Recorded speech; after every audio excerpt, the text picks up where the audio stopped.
আমাদের অনন্য স্টোরি সকল প্রকার পার্ট গল্প দেখতে আমাদের চ্যানেলটি সাবস্ক্রাইব করে পাশে থাকা বেল আইকনটিতে ক্লিক করে অল নোটিফিকেশন অন করে দিন।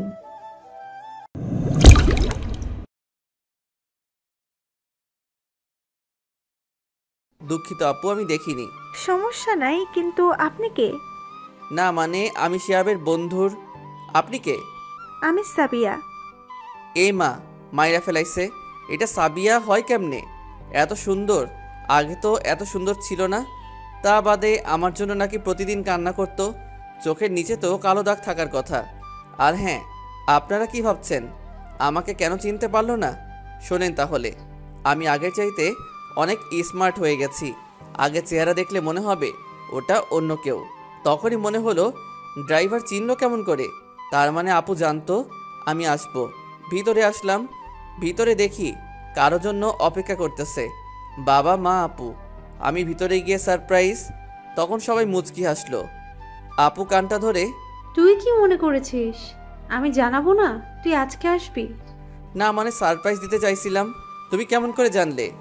কাল থেকে যখন সাবিয়া বাড়িতে এসে সব কিছু নিজে সাজাতে লাগলো তখনই বুঝে গেছি। কিন্তু সাবিয়া কই? কি যে আমি কি জানি? সেটাই, তোকে তো চিনতে পারবে না। তুই অনেক পরিবর্তন হয়েছিস। তখনই পিছন থেকে কে যেন বলল, হ্যাঁ চিনব কেমন করে, তোমার ভাই তো মহানায়ক। তাকায় দেখি গেটের সামনের মাইয়াটা, মানে সাবিয়া। আমি সেদিকে খেয়াল না দিয়ে বাবা মাকে বললাম, কি ব্যাপার তোমরা এত শুকাই গেছো কেন? আরে কি যে বলিস তুই? শুধু বাবা মাকে বলো, আমি তোর কে হই? আরে আপু, তুমি তো আরো মোটো হইয়া গেছো। সবাই একটা মুচকি হাসি দিল, কিন্তু পিছনের জন্য কিছু বলছে না। মনে মনে বলতেছে আমার প্রতি এখন রাগ কমেনি, দাঁড়া দেখাবো মজা। সাবিয়ার দিকে তাকিয়ে থাকতে ইচ্ছা করে, কে না চায় এমন সুন্দর মেয়ের দিকে তাকিয়ে থাকতে। কিন্তু তাকে তো মজা দেখাতে হবে, হার মানলে হবে না। খুব খিদা লাগছে, কেউ কি খেতে দিবে না আমাকে? মনে নাই, যা ফ্রেশ হয়ে আয়। সাবিয়া, রুমটা দেখে দে তো।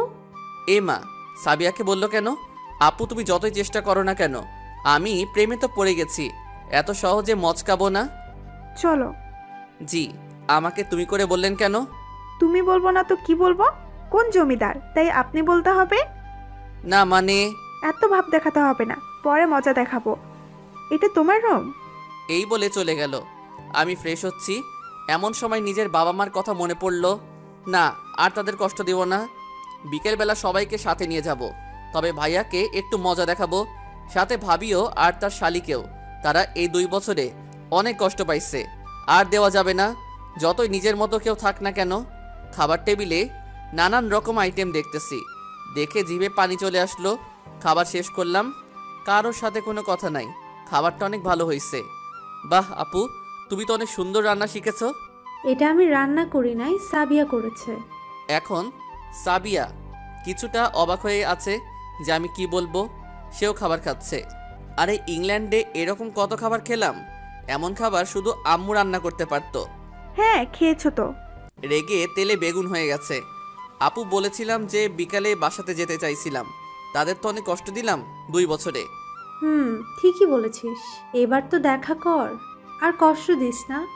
তারা নিজের ভুল বুঝতে পেরেছে। ঠিক বলছো বাবা, বিকালে সবাই মিলে যাব কেমন? আমিও একমত। সাবিয়া কথাগুলো শুনে ভাবতেছে, বলল, আমিও যাব।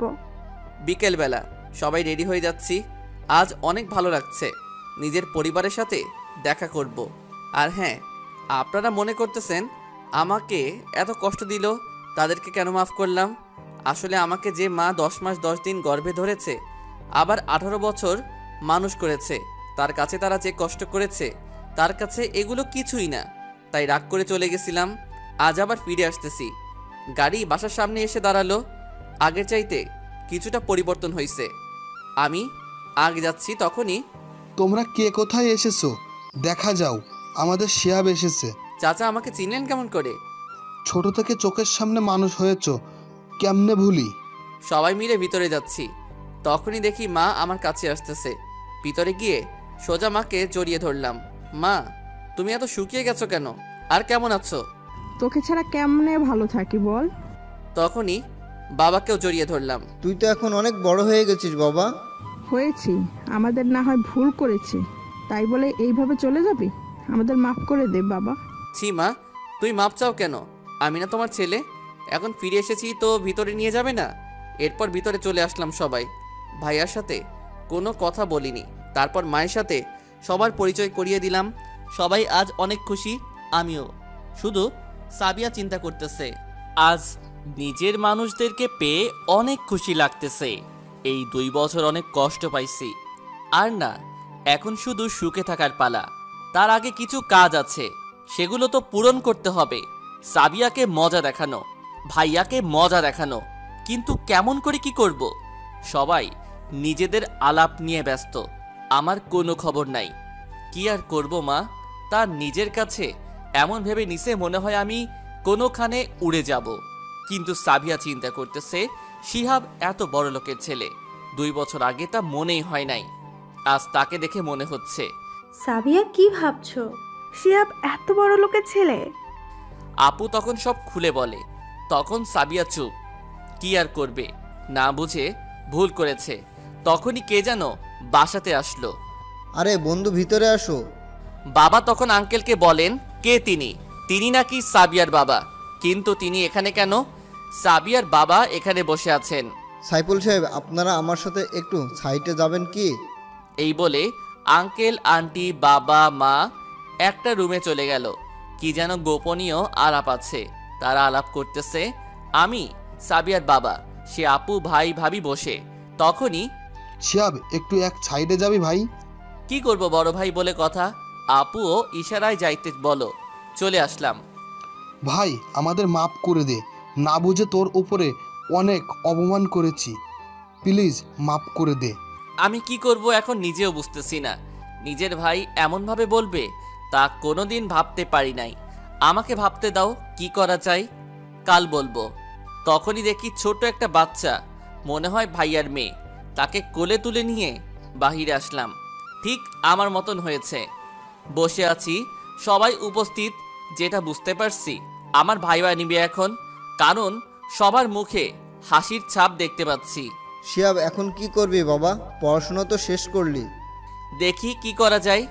সঠিকভাবে বলো, তা না হয় আমার কোম্পানিতে যোগ দাও। আরে না আঙ্কেল, আমার একটা চাকরি হয়েছে, মানে আমাদের কলেজে আমি আমার ডিপার্টমেন্টের প্রধান হিসেবে চাকরি নিয়েছি, যেটাতে সাবিয়া পড়ে। কলেজ থেকেই আমাকে অফারটা দিয়েছে, তাই রাজিও হয়েছি। তো ভালো, এখন মূল কথায় আসি। তো আজিজুল সাহেব, আসল কথাটা বলেন আপনি। বলছিলাম যে সাবিয়া তো আমার বন্ধুর মেয়ে, দেখতেও অনেক ভালো, সব কিছুতেই ভালো, আমাদের বেশ পছন্দ। আমরা চাই তুমি সাবিয়াকে বিয়ে করো।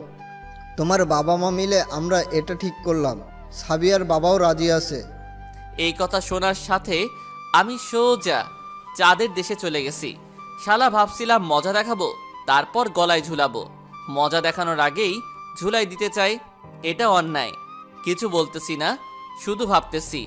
শিহাব, আমরা সবাই রাজি, তুমিও রাজি হও বাবা। তুমি না বড়দের সম্মান করো? রাজি হও বাবা, এমন লক্ষ্মী মেয়ে কই পাবে বলো, যে তোমার অনেক খেয়াল রাখতে পারবে। শালা তাহলে আপু এই সারপ্রাইজের কথা বলেছিল। শালা শয়তান মাইয়া, তাই জন্য বলে তোকে দেখাবো মজা। সাবিয়ার দিকে তাকাই দেখি খুশিতে ভাসতেছে, তার সাথে আপুও। যদি রাজি হই তাহলে এই মাইয়া তো আমারে শেষ করে দিবে। কি করব ভাবতেছি, আমি একলা হয়ে গেলাম। ভাবিও দেখি তাদের দিকে।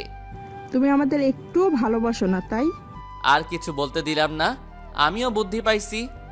আমি রাজি, তবে রাজি বলার সাথে সাথে খুশির বন্যা বয়ে গেল। হায় রে আপু, তোমার ভাইরে একলা সাগরে ফেলে দিলে একটু কষ্ট হলো না? শালি, সাবিয়া তো সেই মহা খুশি, আর আমার কাছে আসার চেষ্টা করতেছে।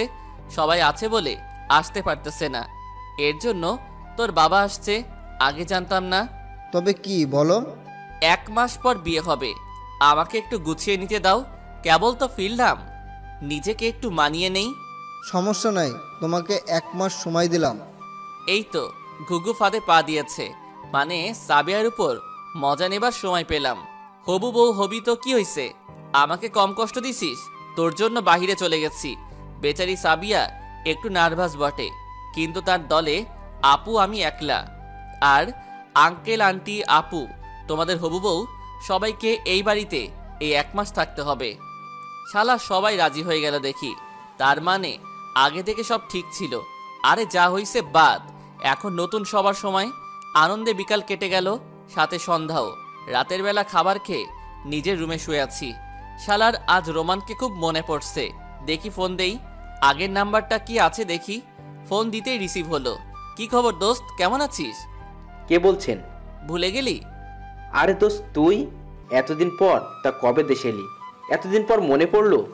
শোন, সব বলবো, কালকে দেখা কর। ওকে, কলেজে চলে আসিস। ওকে। ফোন কেটে দিলাম। তখনই দেখি সাবিয়া আমার রুমে এসেছে। কি খবর, আপনি এখানে কেন? আমার স্বামীর রুমে আমি এসেছি, তোমার কি? শোনেন, এখনো বিয়ে হয়নি, এত দরদ দেখাতে আসবেন না। আগে বিয়ে হোক। আমার প্রতি তোমার রাগ এখনো কমেনি? কিসের রাগ? বেশি কথা না বলে চলে যান। মন খারাপ করে চলে গেল। কেবল তো টেস্ট শুরু। আপুকে গিয়ে সব বলল। আপু আবার নতুন বুদ্ধি দিল। আমি পিছনে গেছিলাম তো, তার মানে বুঝতে পারলাম আপু এসবের পিছনে। রাতে এসে নিজের রুমে ঘুমিয়ে দিলাম। সকালবেলা ওঠার পর মনে হলো আজই তো আমাকে কলেজে জয়েন করতে হবে। একদিনও বিশ্রাম নিলাম না। নিব কেমন করে? মজা দেখাতে হবে তো। ওদিকে কলেজে ধুম উঠেছে, নতুন স্যার আসবে, সবাই অপেক্ষায় আছে। আপুকেও বলি নাই। সকালবেলা দেখি সাবিয়া কলেজে গেছে নতুন স্যারকে দেখার জন্য। খাবার টেবিলে সবাইকে বললাম সেই কলেজের কথা। শুনে আপু একটু মন মরা হলো। যে কলেজে শিক্ষক হলাম সবাই একটু অবাক হলেন, তাই না? আসলে ডিপ্লোমা ইঞ্জিনিয়ারিং বাংলাদেশে 4 বছর, অন্য সব দেশে 3 বছর করে। কলেজে জয়েন করলাম, এখন ক্লাস নেবার পালা। আমার কি কপাল, প্রথম দিনেই সাবিয়ার ক্লাস নিতে হবে। মজা তবে হবেই। আমি ক্লাসরুমে যাচ্ছি, সবাই ভাবছে 2 বছর আগের কথা। সেদিন ছিলাম, আজ হলাম কি। সবাই চেনে আমাকে, তাই আর পরিচয় দেবার প্রয়োজন হলো না। তখনই, তুমি এখানে কেন? স্যার কই? কিসের তুমি? আপনি করে বলুন। বাবা মা কি স্যারকে সম্মান করা শেখায়নি নাকি? বেয়াদব মেয়ে। দুঃখিত, আমার ভুল হয়েছে। ঠিক আছে বসুন, আর কখনো বেয়াদবি করবেন না। সাবিয়া কিছুটা অপমান বোধ করলো। কান্দ কান্দ হইছে, কেবল তো শুরু, আস্তে আস্তে দেখো কি করি। আজকের মতো ক্লাস শেষ করে বাসাতে আসলাম। সাবিয়া দেখি আমার আগে এসেছে। আমি নিজের রুমে আসলাম সোজা, কারোর সাথে কোনো কথা বললাম না। রাতে খাবার খেলাম সবার সাথে, কিন্তু সাবিয়াকে দেখলাম না। একটু চিন্তিত হলাম বটে, তাই খোঁজ নিতে ওর রুমের দিকে গেলাম। বিছানাতে শুয়ে আছে মনে হয়। আসলে তখন এমন করে বলতে চাই নাই, সবার সামনে তুমি করে বললে তো, তাই কিছুটা রেগে গেছিলাম। I am really sorry. কিন্তু কোনো সাড়া নাই, তাই বিছানার চাদরটা তুলতে গেলাম। এই কি, সাবিয়া কই? এত কোলবালিশ। তেমন সময় কে যেন পিছন থেকে আসতেছে। তাকিয়ে দেখি সাবিয়া আর আপু। কি মনে করে এখানে? আর বিছানাতে কি করেন? হ্যাঁ, না মানে। কি না মানে বলিস রে, সোজাসুজি বল। আপু, আপনি একটু অন্য পাশ হন তো। এই বলে আস্তে আস্তে আমার দিকে আসতে থাকলো। কিন্তু হচ্ছেটা কি? আমার কাছে আসতেছে কেন? একটু পরই আমাকে মানে সোজা কিস করলো। আমি ভাবতেও পারি নাই, কিন্তু বাধাও দিলাম না। কি আর করব, কতকাল এমন হয়ে থাকি। নিজের হবু বউ কিস করছে, সমস্যা কি? প্রায় কিছুক্ষণ পর ছেড়ে দিল। সোজা এক দৌড়ে নিজের রুমে আসলাম। কি লজ্জা, বড় আপুর সামনে এ কেমন মেয়ে রে বাবা। এইভাবে বেশ কয়েকদিন গেল। বাসাতে সবাই আনন্দ নিয়ে ব্যস্ত, আমি তো কারো, আমার কোনো খোঁজই নাই। সাবিয়াকে নিয়ে ব্যস্ত সবাই, আমি কে? মনটাই বলতেছে আজ সাবিয়াকে মজা দেখাবো। যেমন ভাবা তেমন কাজ। সামনে কি হয় আপনারা শুধু দেখতে থাকুন। আজ সাবিয়া প্রেমের পরীক্ষা নিব। আমি আমার এক বান্ধবীকে বললাম, তোকে আজ আমার জিএফ আবার নাটক করতে হবে। ও রাজিও হলো। সব কিছু ঠিকঠাক, এবার অ্যাকশনে যাবার পালা। ওদিকে দেখি সাবিয়া আসতেছে, তখনই নাটক শুরু। সাবিয়া যেদিকে আসতেছে সামনে দাঁড়িয়ে বান্ধবীর কোলে মাথা রাখলাম। সাবিয়া মনে হয় দেখে ফেলছে, তাই আগের চাইতে আরো জোরে হেঁটে আসতেছে। তোকে না আমার অনেক ভালো লাগে, তোকে আমি যদি বিয়ে করতে পারতাম, কিন্তু হবে না, আমার যে বিয়ে ঠিক হয়েছে। এই কথা শুনে দেখি সাবিয়া। এই যে, আপনি এখানে কি করেন? আর ওনার সাথে আপনার কি কোনো লজ্জা নাই? আরে আপনি কে? এমন করে কথা বলছেন কেন? ও তো আমার বিএফ হয়। সাবিয়া আর কিছু বলল না, রাগে জ্বলতেছে। আমি শুধু চেয়ে দেখতেছি।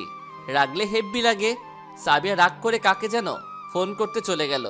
যাক, আমার তাতে কি। দোস্ত তুই সেই দিলি। এই বলে আরো কিছুক্ষণ আড্ডা দিয়ে বাসাতে যাচ্ছি। প্রায় ঘন্টা তো হবেই। যাই গিয়ে মেয়েটার রাগ ভাঙাতে হবে। বাসাতে এসে দেখি বাসাতে সবাই কেমন জানি খুশি খুশি, আমাকে দেখে আরও খুশি, মনে হয় কারো বিয়ে হবে। এত কিছু দেখার সময় নাই। নিজের রুমে সোজা আসলাম। এসে ঘরে দেখি নতুন জামা কাপড় রাখা, কেউ একজন পরে নিতে বলো। কথা মতো সব কিছু পরে নিলাম, কিন্তু আমাকে বর্বর লাগতেছে কেন? তখনই কে যেন পেছন থেকে আমার চোখগুলো বেঁধে দিল, সাথে হাতও। না পারছি হাসতে, না পারছি কাঁদতে। আমি কোনো কথা কেউ শুনছে না এমন সময় পিছনে কিছু একটা অনুভব করতেছি। তখন সোজা আমার সাথে নিজেই নিচে চলো, তা না হলে সোজা গুলি করব। কিন্তু আর কিছু বললাম না। শালা আমার বাড়িতেই সব, কিন্তু আমার বিয়ে সেটা বুঝলাম। তাহলে কি সাবিয়া তাহলে কি ফোন করে বাসাতে কি সব আয়োজন করতে বলছে? শালার মেয়ে বাবা। আচ্ছা তোকে আমি মজা দেখাবো, তোকে বিয়া করাইতেছি। নিচে আসলাম, আমার চোখ এখনো খোলা হয় নাই। যতটা বুঝতেছি সবাই উপস্থিত আছে। একটু পর কাজী সাহেব আসলো। আমার সব কিছু লিখতেছে, কিন্তু একটা জায়গাতে আটকে গেল। সেটা হলো আমি সাইন করব না। শালা দেখি কেমনে বিয়ে হয়। সবাই বলতেছে সাইন করতে, কিন্তু আমি করব না। চোখের বাঁধনও খুলে দেবে না। আমি কোনোদিন সাইন করব না। দেখি তোমরা কি করে করাও। আবার শালা সেই লোক, যদি জানতে পারতাম কে তাহলে খানিক হাঁকিয়ে দিতাম।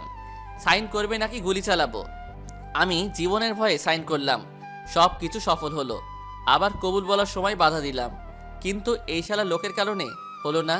আবার সেই ভয়, জীবন গেল, আর আসবে না। বেঁচে থাকলে আরও বিয়ে করতে পারবো। একটু পর চোখ খুলে দিল, সাথে দেখি সাবিয়া বসা। শালার মেয়ে আমার জীবনটাই শেষ করে দিল। কেমন দিলাম বর? দুর্ভাগ। একটু পর দেখি সবাই হাসতেছে আর বলতেছে বোতলের মুখে জিম্মি করে বিয়ে। তাহলে ওটা গুলি ছিল না? সোনার সাথে এমন রাগ হয়েছি সবাই, ভয় উপরে উঠে গেছে 1 মিনিট। কিন্তু শালার বউ যায় নাই। পালাতে চাইছিলাম, সে সুযোগটাও দিল না। আমার কষ্টের কোনো প্রতিশোধ নেওয়া হলো না। এখানে আমাকে বউ টানতে টানতে বাসর ঘরে নিয়ে যাচ্ছে। সবাই দোয়া করবেন যেন আসল কাজটা করতে পারি আজকে রাতেই।